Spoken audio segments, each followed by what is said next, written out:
साल 2025 खत्म होने वाला है और दिसंबर के आखिरी दिनों में कुछ महत्वपूर्ण फाइनेंशियल और टैक्स से जुड़े काम पूरे करने जरूरी हैं। अगर ये काम समय पर नहीं किए गए तो जुर्माना लग सकता है, पैन इनऑपरेटिव हो सकता है और आईटीआर फिलिंग में दिक्कत आएगी या पेंशन से जुड़ी परेशानी हो सकती है।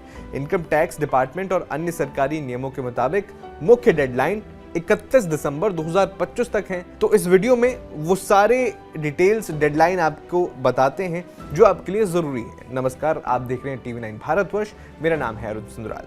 सबसे पहला है पैन को आधार से लिंक करना।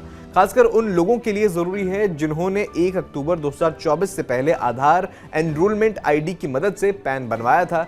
सीबीडीटी की नोटिफिकेशन के अनुसार अगर लिंक नहीं किया तो 1 जनवरी 2026 से पैन इनऑपरेटिव हो जाएगा। इससे दिक्कत क्या होगी?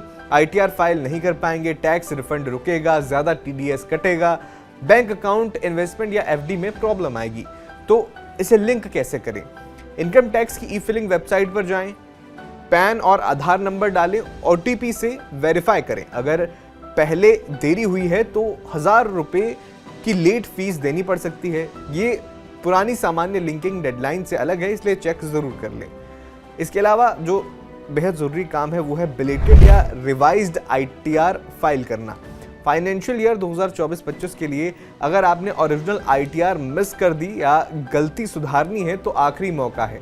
बिलेटेड आईटीआर के लिए ओरिजिनल ड्यू डेट मिस करने वालों के लिए लेट फीस 1000 से 5000 तक लगेगी।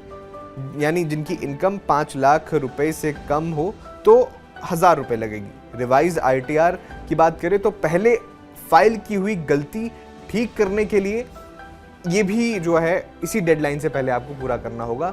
बाद में क्या होगा? सिर्फ आईटीआर यू फाइल कर सकेंगे जिसमें ज्यादा जुर्माना और ब्याज लगेगा। अगर टैक्स ऑडिट केस है तो डेडलाइन 10 दिसंबर 2025 तक बढ़ाई गई थी। अब एनपीएस जो तीसरा है वो एनपीएस से जुड़ा है। एनपीएस की ए की एग्जिट विंडो, ये भी इसकी डेडलाइन 25 दिसंबर तक है, यानी खत्म होने वाली है। नेशनल पेंशन सिस्टम जिसे एनपीएस कहते हैं में अगर आपका पैसा स्कीम ए यानी ऑल्टरनेटिव इन्वेस्टमेंट में है तो जल्दी एक्शन ले लें। ये स्कीम मर्ज हो रही है क्योंकि फंड छोटा है और रिस्क डाइवर्सिफिकेशन कम है। कैसे करें? एनपीएस अकाउंट में लॉगिन करें और स्कीम प्रेफरेंस बदलकर सी यानी कॉर्पोरेट बॉन्ड, ई यानी इक्विटी या जी यानी गवर्नमेंट सिक्योरिटी चुन सकते हैं। अगर ना किया तो जो पैसा है वो ऑटोमेटिकली ट्रांसफर हो जाएगा और 1.7 करोड़ से ज्यादा सब्सक्राइबर प्रभावित हो सकते हैं, इसलिए देरी ना करें।